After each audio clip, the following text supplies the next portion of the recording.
నమస్తే welcome to prime 9 news నేను రవి ఈ రోజు వివిధ దినపత్రికల్లో ప్రచురితమైనటువంటి ప్రధాన అంశాలను చూద్దాం ముందుగా ఈనాడు దినపత్రిక విషయానికి వస్తే ఈనాడు దినపత్రికలో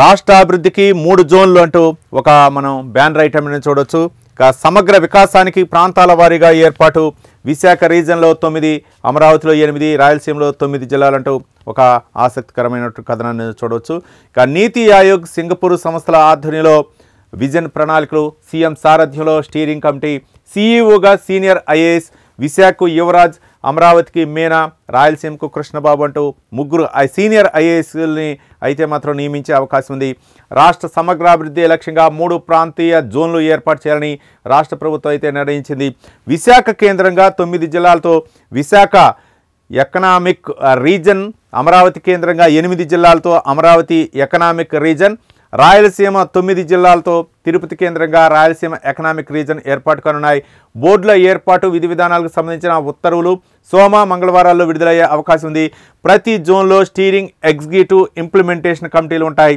సీనియర్ ఐఏఎస్ అధికారి సీఈఓగా వ్యవహరిస్తారు ఇక విశాఖ రీజన్కు సీఈఓగా యువరాజ్ వ్యవహరిస్తున్నారు ఇక అమరావతి రీజన్కు ముఖేష్ కుమార్ మీనా రాయలసీమ రీజన్కు కృష్ణబాబు సీఈఓగా నియమితులయ్యే మొత్తం అయితే మాత్రం 3 జోన్లుగా ఒకటి విశాఖ మరొకటి రాయలసీమ ఎకనామిక్ జోన్గా మరొకటి మొత్తానికైతే మాత్రం అమరావతి ఈ 3 జోన్లుగా అయితే మాత్రం ప్రకటించి ముగ్గురు కూడా సీనియర్ ఐఏఎస్ అధికారులు నియమిస్తూ వాళ్ళకైతే మాత్రం ఉత్తర్వులు జారీ చేసే అవకాశం ఉంది మొత్తానికైతే మాత్రం అభివృద్ధి వేగవంతం అయ్యే విధంగా అంటే ఏ విధంగా డెవలప్మెంట్ ఉండాలి ఈ యొక్క 3 జోన్ల పరిధిలో ఏ విధంగా డెవలప్మెంట్ జరుగుతున్నాయి 3 ప్రాంతాలను కూడా సమాన ప్రాతిపదికన విస్తరించాలన్న ఉద్దేశంతో ఏపీ ప్రభుత్వం అయితే మాత్రం నిర్ణయించుకున్నదేసుకుంది ఇక ముగ్గురు ఐఏఎస్ అధికారులు సీనియర్ అధికారులు అయితే మాత్రం వాళ్ళకి సీఈఓగా బాధ్యతలు అప్పగించి అమరావతి మరోపక్క రాయలసీమ 2 అలాగే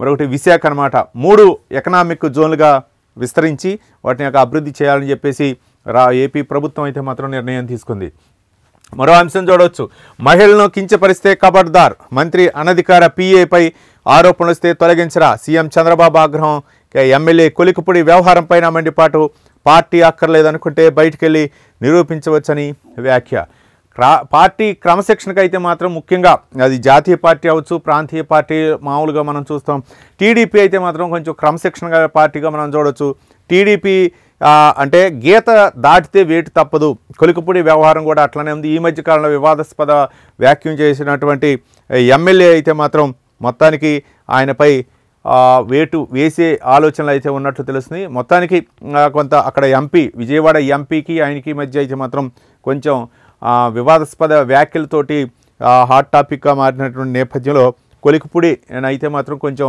క్రమశిక్షణ కమిటీ ముందు కూడా ఆయన హాజరవడం జరిగింది మరి ఆయనపై ఎలాంటి చర్యలు తీసుకుంటారో మనం చూద్దాం ఎయిర్ బస్ విమానాలకు సన్ స్ట్రోక్ సౌర రేడియో ధార్మికతతో సాంకేతిక సమస్యలు సాఫ్ట్వేర్లో మార్పులు అవసరమని ప్రకటించిన సంస్థ ప్రపంచవ్యాప్తంగా 6,000 విమానాలపై ప్రభావం బానుడి భగభగలో ఎయిర్ బేస్ A320 విమానాలు సాఫ్ట్వేర్ వ్యవస్థను దెబ్బతీస్తున్నాయి తత్ఫలితంగా సాంకేతిక సమస్యలు తలెత్తుతున్నాయి ఇటీవల ఎయిర్ బస్కు చెందిన జెట్ బ్లూ A320 అనే విమానానికి ఇలాంటి పరిస్థితి ఎదురైంది దీంతో ఈ సాఫ్ట్వేర్లో మార్పులు చేసుకోవాలని ఎయిర్ బస్ కీలక హెచ్చరికలు జారీ చేసింది సాఫ్ట్వేర్ దెబ్బతినడానికి తీవ్రమైన సోలార్ రేడియేషన్ కారణమని అధికారులు తాజాగా తేల్చారు A320 మోడల్ విమానాల్లో అయితే మాత్రం నియంత్రణకు సంబంధించి కీలక డేటా దెబ్బతిందని చెప్పేసి అధికారులు అయితే చెప్పారు A320 అనేటువంటి ఎయిర్ బస్కి చెందిన జెట్ బ్లూలో అయితే మాత్రం సాంకేతిక సమస్యలు వస్తున్నాయి ముఖ్యంగా సన్ స్ట్రోక్ వలన అయితే మాత్రం కొంచెం సాఫ్ట్వేర్లో ఇబ్బందులు తలెత్తున్న నేపథ్యంలో మార్చుకోవాలని చెప్పేసి మనకు ఎయిర్ బస్కి అయితే మాత్రం నిపుణులు అయితే మాత్రం హెచ్చరించారు ఇంకా మరో అంశం చూడవచ్చు ఫీజు రూపాయి వసూలు 10,000 రూపాయలు అంటూ ఫీజు రూపాయి వసూలు మాత్రం 10,000 అంటూ మనం ఒక ఆసక్తికరమైనటువంటి కథనాల్లో చూడవచ్చు పేదల ఇంటి నిర్మాణ అనుమతుల్లో అక్రమార్జన ప్రభుత్వ ఆశయానికి కొందరు ప్రజాప్రతినిధులు గండి వార్డు సచివాలయ దశలోనే అవినీతికి సొంతింటి అంటే పేదలకు సొంతింటి కల్లా నెరవేర్చాలని చెప్పేసి ప్రభుత్వం భావిస్తుంటే అక్కడే వార్డు స్థాయిలోనే అక్రమాలు జరుగుతున్నట్లు ఒక కథనాన్ని చూడవచ్చు విశాఖలోని అరిలోవా పెద్ద జాలారిపేట గోపాలపట్నం పాతనగరం తదితర ప్రాంతాల్లో 50 చదరపు మీటర్ల విస్తీర్ణంలో పేదలు చేపట్టే ఇంటి నిర్మాణాలకు ఎమ్మెల్యేలు కార్పొరేటర్లు వారి అనుచరులు 10,000 చొప్పున అక్రమంగా వసూలు చేస్తున్నారు. విజయవాడ, గుంటూరు, తిరుపతి, నెల్లూరు నగరాల్లో పలు డివిజన్లోనూ ఇదే పరిస్థితి అన్నట్టు మనకి తాజాగా తెలుస్తుంది. మీటర్ల విస్తీర్ణంలో చేపట్టే ఇళ్లకు రూపాయికి అనుమతులు ఇవ్వాలన్న ప్రభుత్వ ఆదేశాలకు తిలోదకాలు ఇస్తున్నారంటూ మనం ఒక ఆసక్తికరమైనటువంటి మనం చూడవచ్చు. అంటే 50 చదరపు మీటర్ల విస్తీర్ణంలో చేపట్టే ఇళ్లకు రూపాయికి అనుమతులు ఇవ్వాలన్న ప్రభుత్వ ఆదేశాలకు తిలోదకాలు ఇస్తున్నారు. ఒక్కో ఇంటికి 10,000 నుంచి 20,000 వసూలు చేస్తున్నారు. విజయవాడ, విశాఖపట్నం, గుంటూరు, నెల్లూరు, కర్నూలు నగరపాలక సంస్థలో ముడుపులు ఇవ్వనిదే పనులు అయితే మాత్రం ముందడుగు పడటం లేదంటూ ఇది చాలా దారుణం. మరి దీనిపై సర్కారు ఎలాంటి నిర్ణయం తీసుకుంటుందో మనం చూడాలి. మరో అంశం చూడొచ్చు. 3 జిల్లాలకు రెడ్ అలర్ట్. బంగాళాఖాతంలో కొనసాగుతున్న దిత్వా తుఫాను పలు జిల్లాలకు భారీ నుంచి అత్యంత భారీ వర్ష సూచన. అంటే దిత్వా తుఫాను అయితే మాత్రం ప్రభావం ఎక్కువగా ఉండే అవకాశాలు ఉన్నాయి కాబట్టి తుఫాను హెచ్చరికల కేంద్రం హెచ్చరికలు జారీ చేసింది. మోంతా తుఫాను ఘటన మర్చిపోకముందే మళ్ళీ దిత్వా తుఫాను ఎఫెక్ట్ తోటి మరి ఏ విధంగా అక్కడ పునరావాసానికి తరలిస్తారు, దాని ప్రభావం ఏ విధంగా ఉంటుందో మనం చూద్దాం.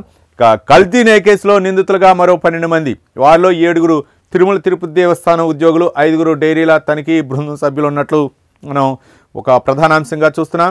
ఫిర్యాదుదారు మురళీకృష్ణ పేరు నిందితుల జాబితాలో. వైకుంఠ ఏకాదశి తొక్కిసలాట ఘటనలో బాధ్యుడు. వైకాపాతో అంటగాగిన హరినాథ్ రెడ్డి కూడా నెల్లూరు ఏసీబీ కోర్టులో సిట్ మేవో. మొత్తం 36కి చేరిన నిందితుల సంఖ్య అంటూ మనం ఒక ఆసక్తి కథనాన్ని అయితే మనం చూస్తున్నాం. తిరుమల శ్రీ వెంకటేశ్వర స్వామి వారి లడ్డూ ప్రసాదం తయారీకి కల్తీ నెయ్యి సరఫరా చేసిన కేసులో సిట్ మరో 12 మంది నిందితులుగా చేర్చింది. వీరిలో 7 తిరుమల తిరుపతి దేవస్థానం ఉద్యోగులు కాగా మరో 5 డైరీ ప్లాంట్లు తనిఖీ చేయాల్సిన సాంకేతిక బృందంలోని సభ్యులు. ఇక్కడ మనకు క్లియర్ కట్గా అర్థమవుతుంది. తిరుమల తిరుపతి దేవస్థానం ఉద్యోగులు మరో 5 అయితే మాత్రం డైరీ ప్లాంట్ తనిఖీ చేయాల్సిన సాంకేతిక బృందం సభ్యులు. కల్తీ నెయ్యి సరఫరాతో వీరందరికీ ప్రమేయం ఉన్నట్లు తెలుస్తోంది. సిట్ దర్యాప్తులో తేలింది వీరిలో కొంతమంది డైరీల ప్రతినిధుల నుంచి లంచాలు తీసుకొని వారికి అనుకూలంగా నివేదిక ఇచ్చారు. ఇది సిట్ విచారణ అయితే మాత్రం తేలినటువంటి అంశం. మొత్తానికైతే మాత్రం సిట్ విచారణ అయితే వేగవంతం జరుగుతుంది. దీనిపై మరి ఎప్పటికి దర్యాప్తు చేసిద్ది, ఎంతమంది ఉన్నారు, వీటన్నిటి మాత్రం నిజాలు నిగ్గు తేల్చాల్సినటువంటి అవసరం ఉంది. మొత్తానికి దాదాపు కొన్ని కోట్ల రూపాయలు కుంభకోణం జరిగిందని చెప్పేసి మనకు తెలుస్తుంది. ఈ నేపథ్యంలోనే ఏ విధంగా అంటే సిట్ విచారణ జరిపిద్ది, ఇంకెంతమంది వైవి సుబ్బారెడ్డి అవ్వచ్చు, ఆయన పిఏకి 50 లక్షల రూపాయలు ముడుపులైనవి. మరోపక్క అంటే గిఫ్ట్లుగా రకరకాలైనటువంటి వెండి అలాగే మిగిలినటువంటి గిఫ్ట్లు రూపేణ అయితే మాత్రం ఇచ్చారు. వాళ్ళకి సంస్థకు అసలు అంటే వాళ్ళకి డైరీ ఫాములు లేకపోయినా సరే, ఇక్కడ నిబంధన ఏంటంటే తిరుమల తిరుపతి దేవస్థానానికి నెయ్యి సరఫరా చేయాలంటే వాళ్ళకి ఒక డైరీ ఫామ్ ఉండాలా. దాదాపు 3 నెలల కొలమానంగా అయితే మాత్రం ఎన్ని కేజీల నెయ్యి వెన్న తీయగలరు మీరు అనేది కూడా ఒక నివేదిక ఇవ్వాలి. వీటన్నిటికి కూడా ఇప్పుడు 2019-24 మధ్య కాలంలో టీటీడీకి సమర్పించినటువంటి నివేదికలు అయితే మాత్రం ఆ డైరీల్లోకి అయితే మాత్రం వాళ్ళకి డైరీలు లేకుండా ఒక కాంట్రాక్ట్ బేసిక్నే వాళ్ళు అయితే మాత్రం సమర్పించారు. సిట్ విచారణ అయితే మాత్రం విస్తుపోయే నిజాలు అయితే బయటపడుతున్నాయి. మరోపక్క చాలామంది కూడా అందుట్లో తనిఖీలు చేసేటటువంటి బృందం అంటే నాణ్యతా ప్రమాణాలని ఒక నెయ్యి లారీ కంటైనర్ వచ్చిందంటే దాన్ని తనిఖీ చేసే బృందం సభ్యులు కూడా వాళ్ళు లంచాలు తీసుకొని వాళ్ళకి ఆమోద ముద్ర వేశారంటే ఇది చాలా బాధాకరం. మరో అంశాన్ని చూడవచ్చు. మహిళలను కించపరిస్తే ఖబర్దార్, మంత్రి అనధికారి పీఏపై ఆరోపణలు ఇస్తే తొలగించారంటూ చంద్రబాబు నాయుడు అయితే మాత్రం ఆగ్రహం వ్యక్తం చేశారు. మొత్తానికి అమరావతి ఇంకో అంశం కూడా చెప్పారు. అమరావతి రైతులంతా ఒకే జేఏసీగా ఏర్పడాలి, వారిని ఇబ్బంది పెడితే తీవ్ర పరిణామాలు ఉంటాయి. మొత్తానికి మహిళల పట్ల అయితే మాత్రం గౌరవంగా ఉండాలని చెప్పేసి చంద్రబాబు నాయుడు అయితే మాత్రం ఆదేశించారు. ఇక వాళ్ళ ఎవరైనా సరే కించపరిస్తే మాత్రం మహిళల్ని మాత్రం అగౌరవపరచడం కానీ కించపరచడం కానీ కనుక జరిగితే మాత్రం తీవ్ర హెచ్చరికలు ఉంటాయని చెప్పేసి చెప్పడం జరిగింది. మరోపక్క మహిళ అంటే ఒక ఏపీకి సంబంధించినటువంటి మంత్రి పీఏపై అయితే మాత్రం ఆరోపణలు వస్తే తొలగించరా అంటూ ఆయన కూడా ఆగ్రహం వ్యక్తం చేసింది. ఆ మంత్రి అనధికారిక పీఏపై అయితే మాత్రం వేటు వేయాలని చెప్పేసి ఆదేశించడం జరిగింది. మరో అంశం, అమరావతి రైతులంతా ఒకే జేఏసీగా ఏర్పడాలి, వారిని ఇబ్బంది పెడితే తీవ్ర పరిణామాలు ఉంటాయి. ముఖ్యమంత్రి చంద్రబాబు నాయుడు వ్యాఖ్యలు, పార్టీ కార్యాలయంలో వినతుల స్వీకరణ. మొత్తానికి ఈ మధ్యకాలంలో సిఆర్డీఏ ఆఫీస్ ఓపెన్ అయిన తర్వాత అమరావతి రైతులందరూ కూడా వచ్చి చంద్రబాబు నాయుడిని అయితే మాత్రం అడగటం జరిగింది. ఏంటి మా రైతుల పరిస్థితి ఏంటి, అధికారంలోకి వచ్చిన తర్వాత మరి మా పరిస్థితి ఇంతేనా అది ఇదని అడగటంతో చంద్రబాబు నాయుడు అయితే మాత్రం ఒక త్రిసభ్య కమిటీని అయితే వేయటం జరిగింది. అంటే ముగ్గురుతోటి ఒక కేంద్ర మంత్రి పెమ్మసాని, అలాగే మంత్రి నారాయణ, అక్కడ ఉన్నటువంటి Shravan Kumar MLA, local MLA మాత్రం వేసి ఎప్పుడు 15 రోజులకు ఒకసారి దీంట్లో అయితే మాత్రం రైతుల యొక్క సమస్యలు పరిష్కరించాలా, వాళ్ళ యొక్క ప్లాట్లు ఇచ్చినాయా లేవా, వాళ్ళకి క్లియరెన్స్ ఎంతవరకు ఇచ్చింది, మిగిలినటువంటి సమస్యలు ఏమైనా ఉన్నాయా, వాళ్ళకి సంతృప్తి చెందారా అనే విధంగా అయితే మాత్రం ప్రతి 15 రోజులకి రైతుల సమస్య అయితే మాత్రం పరిష్కరించాలి. వాళ్ళందరూ కూడా ఒకే జేఏసీగా ఏర్పాటు అవ్వాలని చెప్పేసి, జేఏసీగా ఏర్పడితే ఏదైనా సమస్యలు ఉంటే ఆ జేఏసీ ద్వారా ఆ బృందానికి అయితే మాత్రం చెప్తే సమస్యలు పరిష్కరించాలని చెప్పేసి చంద్రబాబు నాయుడు అయితే ఆదేశాలు ఇవ్వటం జరిగింది. మొత్తానికైతే మాత్రం ఏపీలో అయితే మాత్రం అభివృద్ధి మరి పరుగులు పెడుతుందని చెప్తున్నారు. మరో పక్క తిరుపతి కల్తీ నెయ్యి వ్యవహారంలో మరి సిట్టి ఎలాంటి నిగ్గు తేల్చిందనేదే మనం చూడాలి. మరో పేపర్ సాక్షి విషయానికి వస్తే, సాక్షిలో ఎలాంటి అంశాలు ప్రధాన అంశాలుగా పొందుపరిచారనేది మనం చూద్దాం. మైరా మెహునా అంటూ ఒక అంశాన్ని కూడా చూడవచ్చు. అభివృద్ధి మాటన భూదోపిడీ, డొల్ల కంపెనీకి పెద్దపీట, నెలలో నిండిన కంపెనీలకు 100 కోట్ల రూపాయలు విలువైన భూములంటూ మనం చూడవచ్చు. మూలధనం లక్షల్లో ప్రాజెక్టులు పెట్టుబడి అంటూ ఒక ఏపీ ప్రభుత్వంపై ఆరోపణతో అయితే మాత్రం ఒక బ్యానర్ ఐటమ్గా అయితే ప్రచురించింది. ఇక 5 నెలలు మైరా బే వ్యూ రిసార్ట్కు విశాఖ, మచిలీపట్నంలో భూములు, విశాఖలో 600 కోట్ల నుంచి 750 కోట్ల విలువైన 15 ఎకరాల భూమి, మచిలీపట్నంలో 60 కోట్ల నుంచి 100 కోట్ల విలువైన 20 ఎకరాల దారాదత్తం, కేవలం 20 రోజుల వ్యవధిలోనే ఏకంగా 35 ఎకరాలు కేటాయించిన చంద్రబాబు ప్రభుత్వం. 15 లక్షల మూలధన పెట్టుబడితో వచ్చిన సంస్థ 413.44 కోట్లు పెట్టుబడి పెడుతుందని డిపిఆర్. తెర వెనుక చక్రం తిప్పిన ప్రభుత్వ పెద్దలు, బినామీలు. ఇక ఆనక మీకింత మాకింత అంటూ ఒక కథనాన్ని అయితే మాత్రం ప్రచురించింది. అంటే ఈ మధ్యకాలంలో ఇండస్ట్రీలు ఈజీ ఆఫ్ డూయింగ్ బిజినెస్, మరో పక్క స్మార్ట్ ఏ విధంగా కంపెనీలు పెట్టాలి, మరో పక్క ఈ నారా లోకేష్ ఆధ్వర్యంలో ఈ మధ్యకాలంలో అయితే మాత్రం కంపెనీలు ఎక్కువగా పెట్టుబడులు పెట్టాలనే ఉద్దేశంతో భూములు కూడా వాళ్ళకి అంటే ఇవ్వాలి, కేటాయించాలనే ఉద్దేశంతో కొన్ని కేటాయించితే వాటి మీద అయితే మాత్రం ఆరోపణలతో అయితే మాత్రం సాక్షి దినపత్రికలో ప్రధాన అంశంగా చూడవచ్చు. ఇక గ్రానైట్ పరిశ్రమలో తిరుగుబాటు, రాయల్టీ జీఎస్టీ బాధలతో చంద్రబాబు సర్కార్పై నిరసన గళం. బాపట్ల జిల్లా బల్లికురవ మండలం వేమవరం జంక్షన్ వద్ద ఆందోళన, అధిక పన్నులతో వ్యాపారాన్ని కుదేలు చేసేందుకంటూ మండిపాటంటూ ఒక అంశాన్ని కూడా మనం చూడవచ్చు. చంద్రబాబు ప్రభుత్వం దోపిడీకి పాల్పడుతుందంటూ ఫైర్, పన్నుల భారాన్ని ఉపసంహరించుకోవాలని డిమాండ్. మంత్రి గొట్టిపాటి నియోజకవర్గంలోని పరిశ్రమల యజమానుల ఆందోళన, హద్దు మీరితే చర్యలు అంటూ గ్రానైట్ సంస్థల ప్రతినిధులకు డిఎస్పీ హెచ్చరిక జారీ చేసిన అంశాన్ని అయితే మనం చూడవచ్చు. ఇక మరో అంశం చూడవచ్చు. దిత్వా వానగండం, అన్నదాతల గుండెల్లో గుబేలు పుట్టిస్తున్న తుఫాను అంటూ మనం ఒక అంశాన్ని చూడవచ్చు. మోంతా తుఫాను పీడకల మొరగక ముందే మరో ముప్పుతో రైతుల్లో ఆందోళన. 30 నుంచి 40% దాటిన కోతలు. నూర్పిల్లో మరో 15% మేర, 10% కూడా దాటిన కొనుగోళ్లు. మద్దతు ధర దక్క రైతుల అగచాట్లు. రాయలసీమలో రబీ పంటలపై తుఫాను ప్రభావం ఇంకా అందని మోంతా తుఫాను సాయం. సీజన్ మొత్తం రైతులకు కంటి మీద కునుకు కరువు అంటూ ఒక కథనాన్ని అయితే మనం చూడవచ్చు. వణికిస్తున్న తుఫాను 3 రోజుల పాటు రాయలసీమ, నెల్లూరుకు భారీ వర్ష సూచన. తిరుపతి, నెల్లూరులో అతి భారీ వర్షాలు అంటూ వాతావరణ శాఖ వెల్లడించినటువంటి అంశాలను చూడవచ్చు. మొత్తానికి మోంతా తుఫాను ఆ యొక్క విషాద ఘటన మర్చిపోకముందే ఇప్పుడు ద్విత్వా తుఫాను అయితే మాత్రం ముంచుకొస్తుంది. దీనిపై అయితే మాత్రం వాతావరణ శాఖ హెచ్చరికలు చేస్తుంది. మరో పక్క కళ్ళాల్లో రైతులు ధాన్యాన్ని అయితే మాత్రం ఆరబోసారు. ఎలాంటి పరిస్థితి ఉంటుందో, ఒక పక్క గిట్టుబాటు ధర తరుగుదలతోటి నానా ఇబ్బందులు పెడుతున్నారు. కొన్నదానికి మాకు ఇంతవరకు కూడా డబ్బులు ఖాతాల్లో జమ అవ్వలేదు, కాబట్టి ఏంటి పరిస్థితి అని చెప్పేసి రైతులు ఆవేదన చెందుతున్నటువంటి ఒక అంశాన్ని అయితే మనం చూడవచ్చు. గంజాయినా టీడీపీ మహిళ అంటూ ఒక కథనాన్ని కూడా మనం చూస్తూ, నెల్లూరు రూరల్ అడ్డాగా నెలకు కోట్లతో అక్రమ వ్యాపారం, స్థానిక ప్రజాప్రతినిధికి 50 లక్షల చొప్పున ముడుపులు అంటూ టీడీపీ ఎమ్మెల్యే కోటంరెడ్డి శ్రీధర్ రెడ్డి అండతో ఎదిగిన అరవ కామాక్షి గతంలో జీవిత ఖైదీ. శ్రీకాంత్ పేరోల్లోనూ ఎమ్మెల్యే పాత్ర. సిపిఎం నేత పెంచలయ్య హత్యతో నిందితులు టీడీపీ కార్యకర్తలే, ఎమ్మెల్యే అండ చూసుకొని వెంటాడి మరీ దారుణ హత్య అంటూ ఒక కథనాన్ని చూడవచ్చు. అంటే ఒక గంజాయి కేసులో అయితే మాత్రం ఒక టీడీపీ ఎమ్మెల్యేకి సంబంధించినటువంటి అనుచరుల యొక్క పాత్ర ఉన్నట్లు అయితే మాత్రం ఆరోపణ వచ్చిందని ఒక అంశాన్ని అయితే మనం చూడవచ్చు. మరో 3 నెలలు సీఎస్గా విజయానంద్ పదవీ కాలం పొడిగించాలన్న ప్రభుత్వ విజ్ఞప్తికి కేంద్రం ఆమోదం. తదుపరి సీఎస్గా సాయి ప్రసాద్ ఉత్తర్వులు జారీ చేసిన రాష్ట్ర ప్రభుత్వం. తదుపరి సీఎస్గా అయితే మాత్రం సీనియర్ ఐఏఎస్ అధికారి సాయి ప్రసాద్కి అయితే మాత్రం అవకాశం ఇస్తున్నట్లు మనం కథనాన్ని చూడవచ్చు.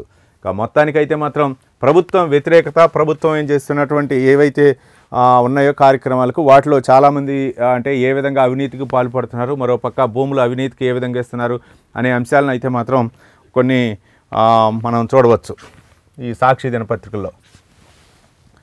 మరో దినపత్రిక ఆంధ్రజ్యోతి విషయానికి వస్తే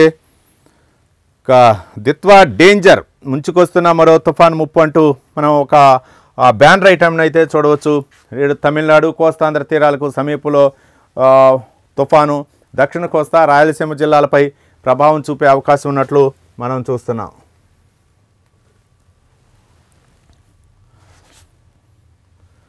సముద్రంలోనే బలహీనపడే అవకాశం, తీరం దాటుతున్న ఇస్రో నిపుణులు, రాష్ట్ర అధికార యంత్రాంగం అప్రమత్తంగా ఉండాలి. పరిస్థితిపై హోంమంత్రి సిఎస్ సమీక్షలో సహాయ చర్యల కోసం బృందాలు సిద్ధం చేశారు. చెన్నైలో కొసిమేడు హార్బర్లో బోట్ను సురక్షిత ప్రాంతాలకు తరలిస్తున్నటువంటి దృశ్యాలను మనం చూడవచ్చు. శ్రీలంకలో విధ్వంసం, దాదాపు దిత్వా తుఫాను ఎఫెక్ట్ తోటి 153 మంది అయితే మాత్రం మృతి చెందారు, 191 మంది గల్లంతయ్యారు. అనేక ఇళ్ళు ధ్వంసం, నిరాశ్రులైన వేలాది మంది, శిబిరాలకు 1,00,000 మందికి పైగా తరలింపు. తీవ్ర తుఫాన్తో అత్యవసర పరిస్థితి ప్రకటన. 27 టన్నుల సహాయ సామాగ్రి పంపిన భారత్. కొలంబోలో 300 మంది భారతీయులు. విమాన రద్దుతో 3 రోజులుగా అక్కడే.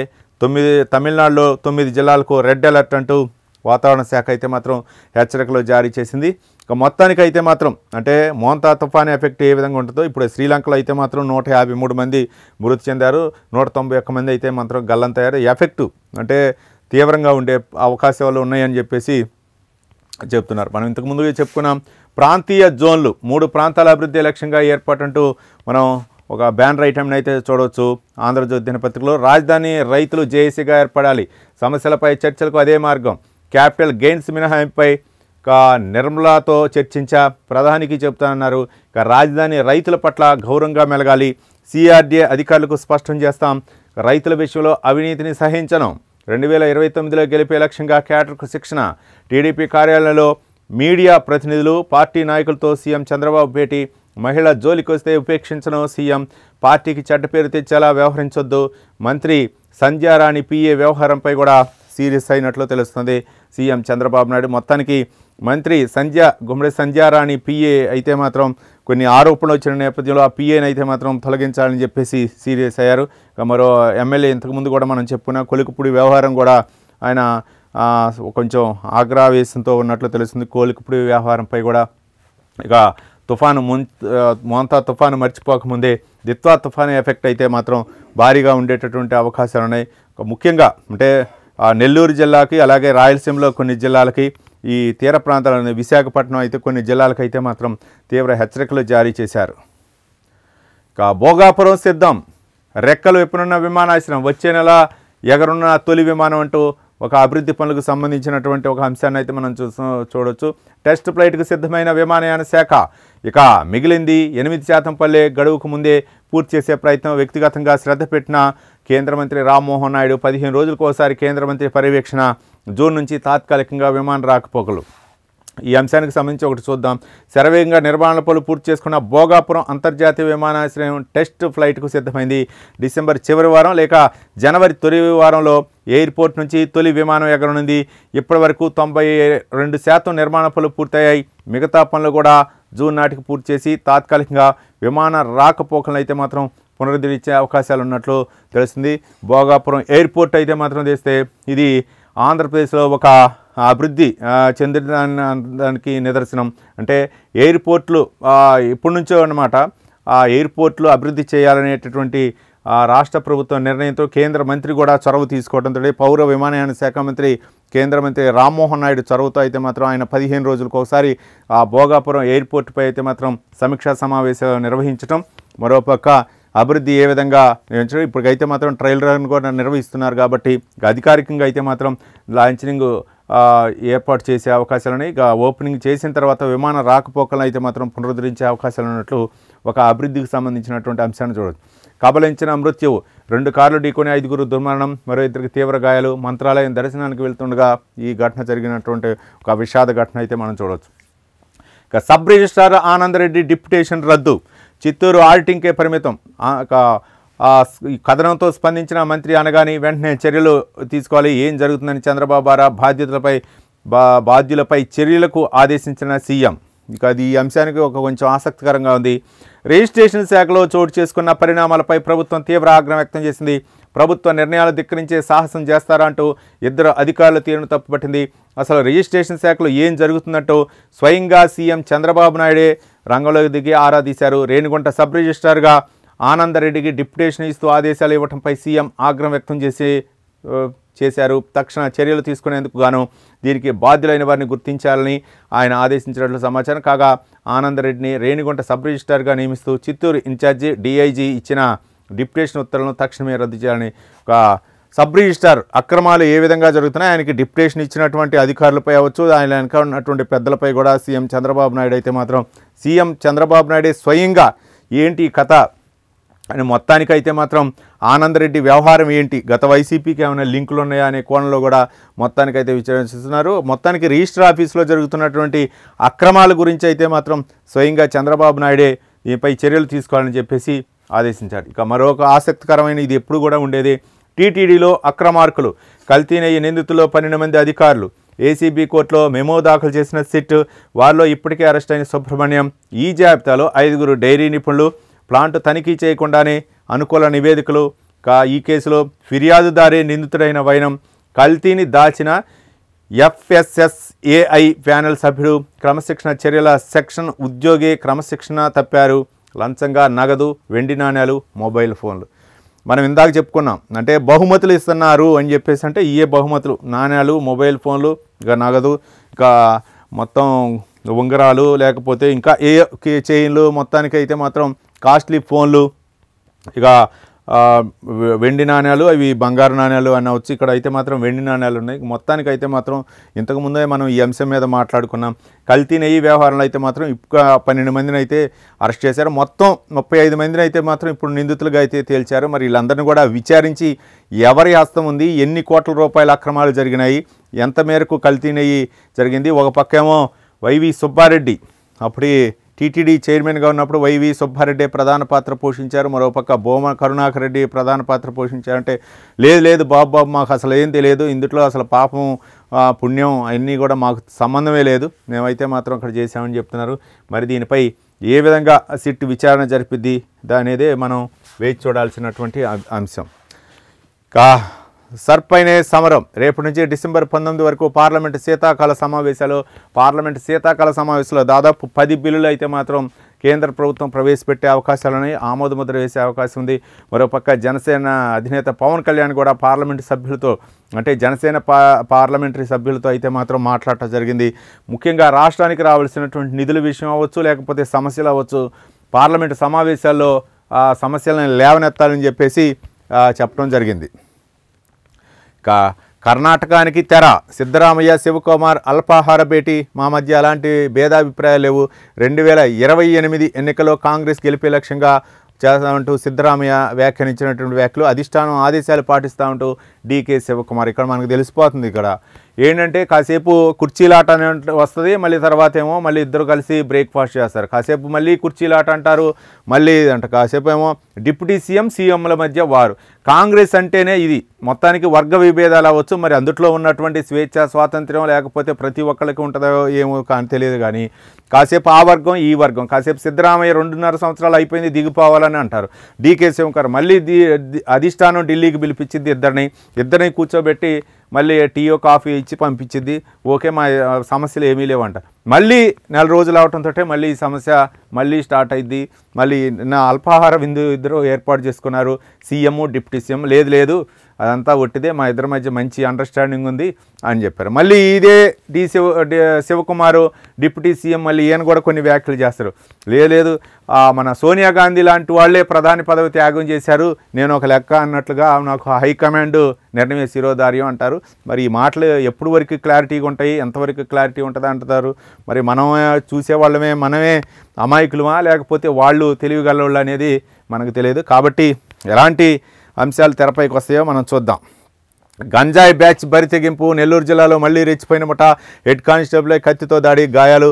సిపిఎం నేత హత్య కేసులో పట్టుకునేందుకు వెళ్ళినప్పుడు ఈ ఘాతుకం అంటూ మనం ఒక అంశాన్ని చూడవచ్చు. ఇక గంజాయి బ్యాచ్ని బట్టి తెచ్చుకున్నాం. మన ఈ మధ్య ఒక సిపిఐ నాయకులు హత్యకు గురయ్యారు. దాని వెనక అయితే మాత్రం వీళ్ళ ప్రమేయం ఉందని చెప్పేసి పట్టుకునే క్రమంలో పోలీసుల పైనే వాళ్ళు కత్తితో దాడి చేశారంటే పరిస్థితి ఏ విధంగా ఉందో అర్థం చేసుకుని ఇది నెల్లూరు జిల్లాలో జరిగినటువంటి ఒక ఘటన.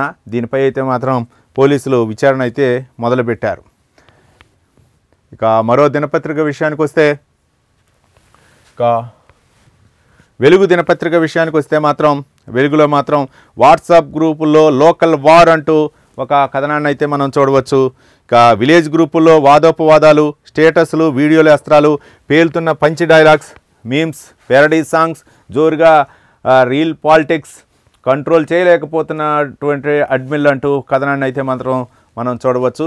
పల్లెపోరు రసవత్రంగా సాగుతుంది. ఇక పంచాయతీ ఎన్నికలు వచ్చాయి, ఇక రసవత్రంగా మారుతుంది. మొదటి విడత పంచాయతీ ఎన్నికలకు ఇప్పటికే నామినేషన్లు పూర్తిగా అభ్యర్థులు ప్రచారం మొదలుపెట్టారు.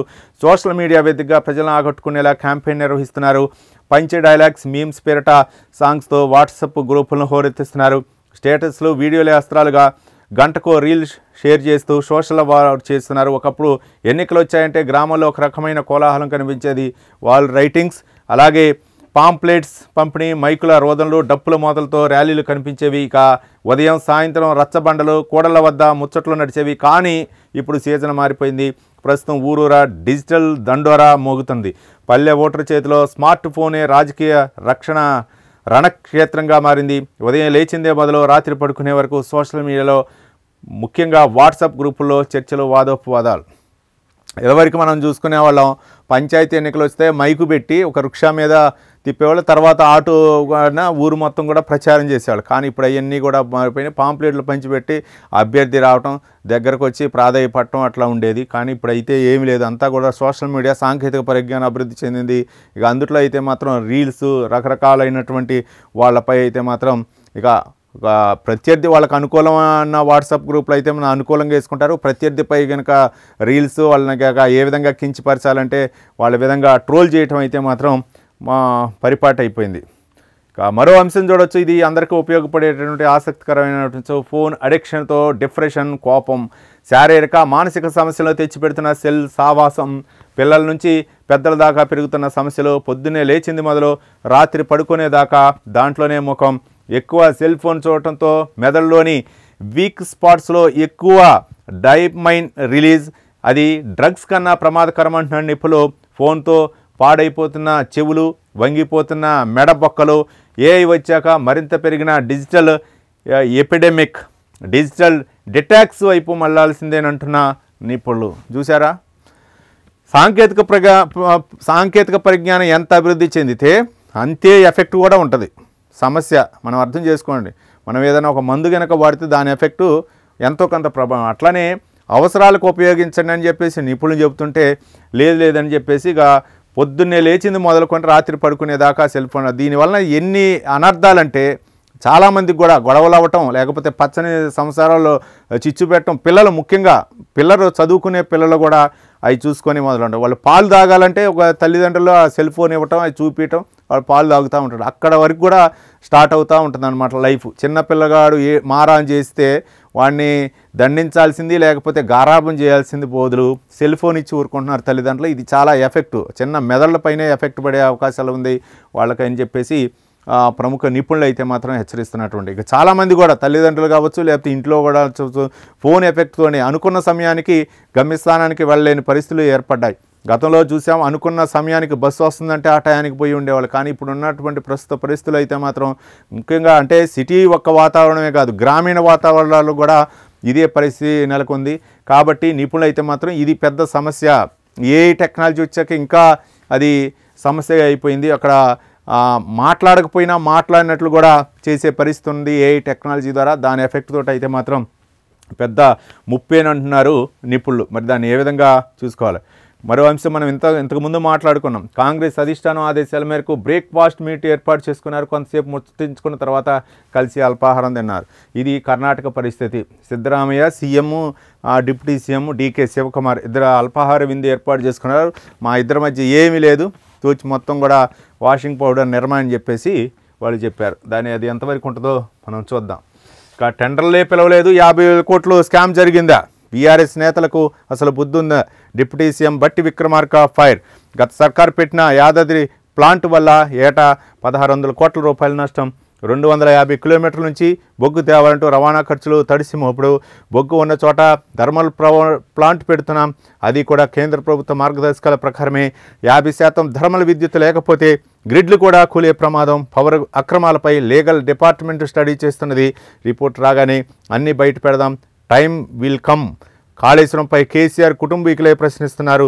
ఈ ప్రశ్నలకు సమాధానం చెప్పలేక ప్రజల్ని తప్పుదోవ పట్టిస్తున్నారని ఒక కథనాన్ని అయితే మనం చూడవచ్చు. మొత్తానికి పవర్పై అయితే మాత్రం డిప్యూటీ సీఎం మల్లుభట్టి విక్రమార్క నిన్న సమీక్ష సమావేశం నిర్వహించారు.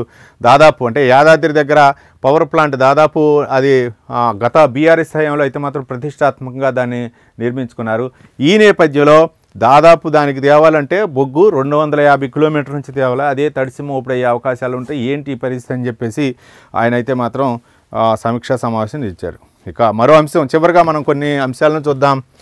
గోడకు వేలాడదీసిన తుపాకీ కేసీఆర్ ఎప్పుడు పేలాలో ఎప్పుడు బయటకు రావాలో ఆయనకు బాగా తెలుసంటూ కేసీఆర్ గురించి అయితే మాత్రం ఆయన తనయుడు కేటీఆర్ వ్యాఖ్యానించారు.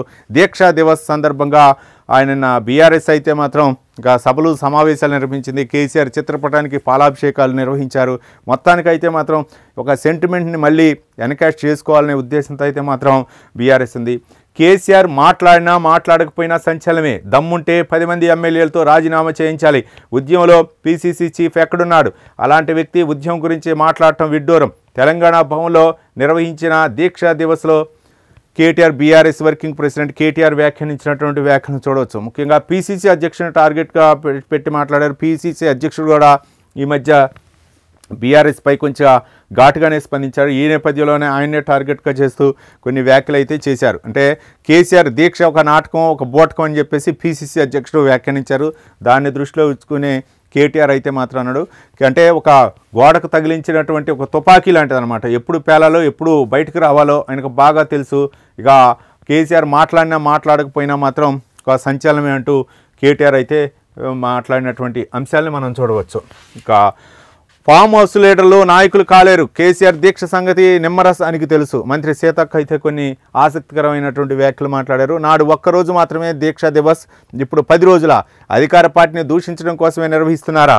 సోషల్ మీడియాను బీఆర్ఎస్ తప్పుడు ప్రచారానికి వాడుకుంటుంది. బీసీ అని చెప్పుకునే ప్రధాని మోదీ బీసీ రిజర్వేషన్ల పెంపుపై నిర్ణయం తీసుకోవాలి.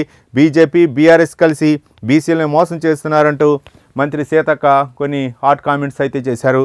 మొత్తానికైతే మాత్రం కేసీఆర్ దీక్షపై ఆమె విమర్శలు చేసింది. మరోపక్క బీసీ ప్రధాని అని చెప్పుకుంటున్న నరేంద్ర మోదీ బీసీలను మోసం చేస్తారంటూ ఆమె కూడా కొన్ని వ్యాఖ్యలు అయితే చేశారు. ఇక బీఆర్ఎస్ నుంచి బయటకు వచ్చిన తర్వాత ఎమ్మెల్సీ కవిత కొన్ని అయితే వ్యాఖ్యలు చేస్తున్నారు. ఒక పక్క అయితే మాత్రం బాపుపై అయితే మాత్రం కొంచెం గౌరవంగానే మాట్లాడుతున్నారు. కానీ మిగిలినటువంటి ఆ పక్కన ఉన్నటువంటి నాయకులపై విమర్శలు. సామాజిక తెలంగాణ సాధిస్తాం, ఒక యోధిని దీక్ష అమరుల త్యాగం విజయం వైపు నడిపించింది. తెలంగాణ జాగృతి అధ్యక్షురాలు కవిత ట్వీట్. ఈ కేసీఆర్పై అయితే మాత్రం గౌరవంతో ఆమె అయితే మాత్రం ఒక ట్వీట్ అయితే చేసింది. మరోపక్క తెలంగాణ సామాజిక తెలంగాణ సాధిస్తామంటూ ఆయన చెప్పింది. మరి ఏ విధంగా ఆమె ముందుకు వెళ్తారో మనం చూస్తూనే ఉన్నాం. ఇక రామగుండం మణుగూరు రైల్వే లైన్కు పచ్చజెండా. 208 కిలోమీటర్ల సర్వే పూర్తి. DPR ready. ప్రాజెక్టు అంచనా వ్యయం 3,998 కోట్లు. పెద్దపల్లి ఎంపీ వంశీకృష్ణ కృషితో రైల్వే లైన్ పనుల్లో కదలిక. నెరవేరబోతున్న కోల్ బెల్ట్ వాసుల 15 ఏండ్ల కల అంటూ ఒక కథనాన్ని అయితే మనం చూడవచ్చు. ఇవి తెలంగాణకు సంబంధించినటువంటి అంశాలు.